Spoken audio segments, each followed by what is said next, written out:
Art is all around us. It expresses our ideas, our priorities, our points of view, and our subjective experiences of being human.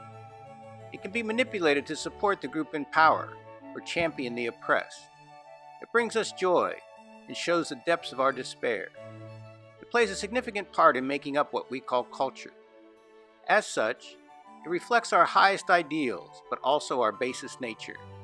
It is the product of what we call creativity. Sir Ken Robinson, Professor Emeritus of Art Education at Warwick University, defines creative activity as the process of having original ideas that have value. While it is somewhat easy to identify what is innovative, deciding what has value is a bit trickier.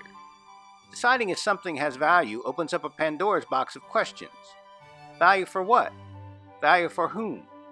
Is value determined by cultural tradition, point of view, economic factors, practical concerns? What else? Could value be determined by finding a significant meaning in the art? Art can be a complex and sometimes slippery thing. What exactly is it? Is it an object, an idea? Perhaps it exists in an ethereal place between our intellect and our senses. Our eyes sometimes protest when they see something that the intellect hasn't yet sorted out. You may have heard the saying, "I don't know anything about art, but I know what I like." This is an emotional defense of this discord between sense and understanding. But our mind is a powerful tool, and perhaps this discord can be mitigated. Philosophers, artists, and art critics have thought about this problem for millennia. While their ideas are quite thoughtful and informative, because art and culture keep changing, these questions remain unresolved. We need a way to decide for ourselves how art is relevant and valuable to our lives. If we're going to study art deeply, we need to address these questions of value. But that study needs to be intellectually honest and rigorous. We need to try and get to the bottom of what the art in question is about before we can gauge its relevance, significance, and ultimately its value. How can we approach the art in a way that will allow us to do that? Let's examine some ideas that may give us some help. First, this is going to require some critical thinking. We're always being asked to do that in school, but what does that really mean? Here is a view that outlines some important steps for a person to think critically. In a meta-analysis of studies on critical thinking conducted in 2008, Philip Abrami found that critical thinking must be specifically taught for people to really understand how to do it. So learning and practicing these steps is important for developing our critical thinking. How might those apply to our study of art? In his book, Criticizing Art, Understanding the Contemporary, Dr. Terry Barrett from The Ohio State University outlines some steps for looking critically at art.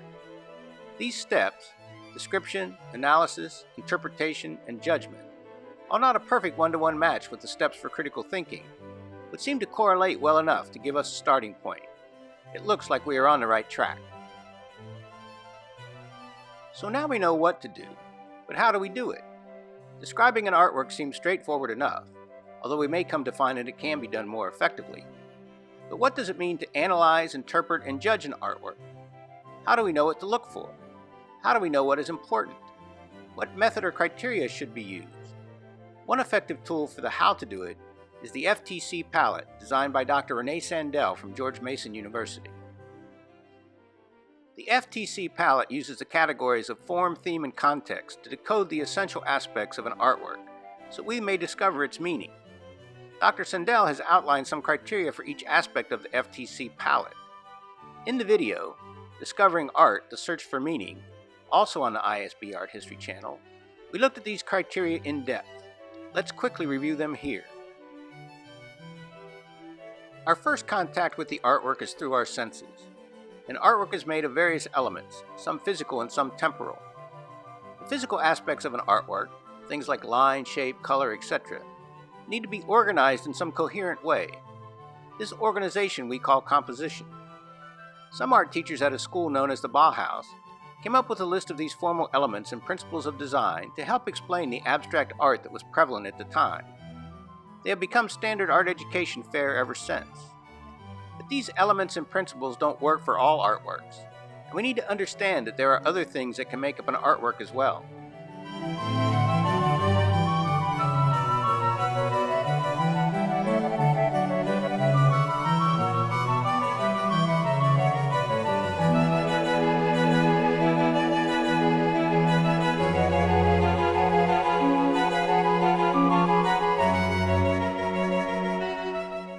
theme is what the artist is trying to express. Sometimes an artist's message is very obvious. It may be literal or metaphorical. Other times it can be very subtle or even intentionally hidden. It may be symbolic, conceptual, and theoretical. This something the artist is trying to express, we're going to call the big idea. Again, we need to break down the theme to make sure that we are on the right track. We need to be careful because sometimes the subject matter of the work of art, a tabletop full of everyday objects, say, is only a vehicle for the expression of the big idea, in this case, the fleeting nature of life. Artists, like anyone else, have a point of view, prejudices, are informed and misinformed. They are influenced by other art and cultural ideas and their own interpretations. They are formed by, as well as help form, the times in which they live. This leads us to the third piece of the puzzle in our search for an artwork's meaning: context. Artists, whether consciously or not, are influenced by the Zeitgeist, a German word for the spirit of the times. Current and historical events make up their world. Politics, society, academic and technological advances all influence artists. Understanding these influence on the artist is critical to our understanding of an artwork's meaning. As we did in the video Discovering Art, let's follow 3 artworks and use form, theme, and context to see if we can gain a basic understanding of each one. We use Theodore Jericho's Raft of the Medusa from 1819, Jackson Pollock's No. 1 from 1948, and Dershing Shea's one-year performance, Time Clock, from 1980-81. We'll have to do some research to understand what are the essential elements of each work. Jericho's painting was a departure from previous European painting as it depicted a current event, the sinking of the French frigate Medusa in 1816. He used the traditional and accepted approach found in history painting to depict the aftermath of the disaster, where 147 people were set adrift on hastily built rafts. Only 15 of these people survived by the time they were rescued 13 days later. Jericho was influenced by the expressive figures of Michelangelo and the use of chiaroscuro by Caravaggio. The composition shows the range of human emotions from despair to renewed hope as the rescue ship is finally spotted on the horizon. Jackson Pollock's painting style was radical for American art in the 1940s. He was looking for a more immediate way to create an art for the modern times in which he lived, an art that had a life of its own and did not refer to history, allegory, or nature. He laid his canvases on the floor and used sticks, hardened brushes, and other non-traditional tools to drip his paint as he moved around the canvas. Time magazine dubbed him Jack the Dripper. His style and technique moved painting off the easel, and Pollock claimed that when he was into painting he was not aware of what he was doing. Rather, he was engaged in a mutual give and take with the painting. Performance art poses some interesting problems while trying to decode it. That is especially true in a case like this, where you're seeing a photograph of the installation that is already a recording of the actual performance. The evidence we are looking at here is twice removed from the actual event. Taiwanese artist Dershing Shea's one-year performance was conducted every hour over the course of a year, which means that no one except the artist experienced it from start to finish. This type of durational performance is both a physical action and a conceptual realization. In the installation, the video does provide some movement, and there is color, but these elements are secondary, and focusing on them may mislead us when searching for the meaning of this work. So we've annotated our 3 artworks, looking for basic information about form, theme, and context. But to do a real analysis, we need to dig deeper, and here's where the real critical thinking kicks in. Let's revisit the steps for critical thinking, and see if those steps will reveal even more about these artworks. Our analysis will begin with some questions like these. Jericho's painting serves several purposes. He chose a well-known incident that he knew would generate public interest as his subject. The painting itself is quite large, so there is a feeling that his subject must be important. The figures are almost life-size. He places the figures close to the edge of the picture plane so that the viewer almost becomes part of the scene. The violent contrast between light and dark highlight the drama. The political situation in France had been tumultuous since the French Revolution. Napoleon had been defeated by a 6-nation coalition in 1814, and the pre-revolutionary monarchy had been restored. The king had appointed the Medusa's unqualified captain, and the ensuing disaster of the ship's sinking pointed out the corruption of the restored monarchy in some people's minds. The painting becomes an allegory for this governmental ineptitude. When the painting was exhibited in the Paris Salon of 1819, Jericho's technique was praised by the critics of the time, but its subject matter of disaster and realistic portrayal of corpses disturbed some who felt that painting should be about pursuing an ideal beauty.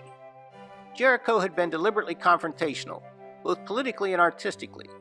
The painting is a bridge between a neoclassical style portraying historical or mythological subjects and a romantic style which showed ordinary people the triumph of human emotion and denied mythic or heroic ideals.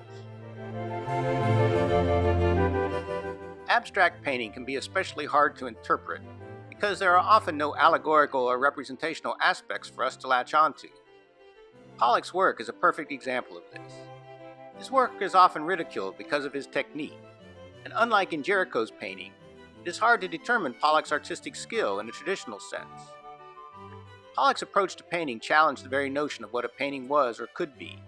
He painted on the floor, moving all around the canvas. He used non-traditional materials and tools. When it was suggested to Pollock that his painting lacked a relationship to nature, he replied, "I am nature." This emphasis on a subjective relationship between artist and artwork reflected the growing idea of individualism and relativism spawned by the post-World War II affluence of the Americans in the 1950s. While his work was championed by art theorists, the popularity of his work remained mostly in art world circles and did not extend to the general public. Pollock, perhaps realizing the pictorial limitations of his drip technique, abandoned the style in 1951, but his new paintings were not well received by his collectors. He began to reintroduce figurative elements, but the pressure to live up to his previous achievements led to a greater problem with alcohol, and Pollock died in a car crash while driving under the influence at age 44. Now that we've come closer to the meaning of an artwork through the synthesis of our annotations and analysis, we can evaluate the importance and relevance of the ideas the artwork communicates. No one can question Dershing Shea's commitment to his work. He completed 5 year-long performances between 1978 and 1986 in New York City. But Dershing believes that art is not a career, it is his life. In the time clock piece, Dershing punched a time clock in his studio every hour on the hour for an entire year. This meant he never slept or left his studio for more than 50 or so minutes during the year. His work is both conceptual and physical. His ontological investigations into the nature of time use a year as a typical unit of human measurement. The self-imposed limitations on him during the work make the passage of time palpable. He has made statements such as, "Life is a life sentence," and that we all consume time until we die. In Time Clock Piece, his repetitive actions illustrate that while each moment in time is unique, we often do the same things over and over. Dershing says his work is not political, but is open to interpretation. In Time Clock Piece, Dershing wears the drab uniform of a factory worker and uses the machinery and the time cards typically found in a factory. His photographic evidence, taken each time he punched the clock, shows his physical transformation over time. There is an element of failure in Dershing's work. He missed 131 time card punches through technical difficulties or oversleeping. These allusions to repetitive and sometimes meaningless aspects of modern life couple Dershing's questions about the universal relationship of being human with a questioning of what we do with our time. These questions are relevant to our world today as we search for meaningful solutions to the many problems we face. So we've arrived full circle. By looking at form, theme, and context, we are able to decode artworks in a way that allows us to more effectively analyze them. We've synthesized that information and can now make an evaluation about the artwork's meaning and its relevance to culture, and just as importantly, to our lives. The conceptual shift in painting brought about by Jericho's Raft of the Medusa reflected the formation of the many revolutionary ideas that moved 19th century Western culture towards the modern era. Pollock's revolutionary approach opened up what painting could be. Critic Harold Rosenberg coined the term action painting and described what went on the canvas was not a picture but an event. In an emerging postmodernist era, Pollock's painting legitimized process as part of the artistic experience, which many artists subsequently took to heart. Incredibly, Dershing's work was done in near obscurity. For his final work, 13-Year Plan, began in 1986, Dershing declared that he would make art during this time but not show it publicly. Dershing's questions about life are punctuated by his extraordinary commitment and extreme persistence to be in control of his own life.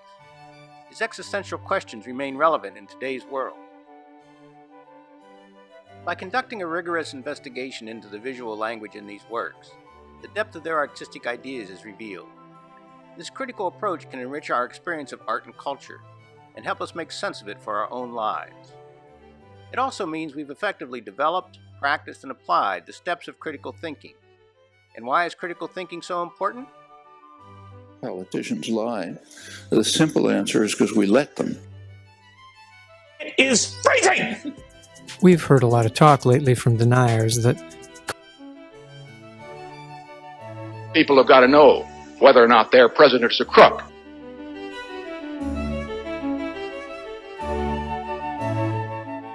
Saddam Hussein has gone to elaborate lengths, spent enormous sums, taken great risks to build and keep weapons of mass destruction.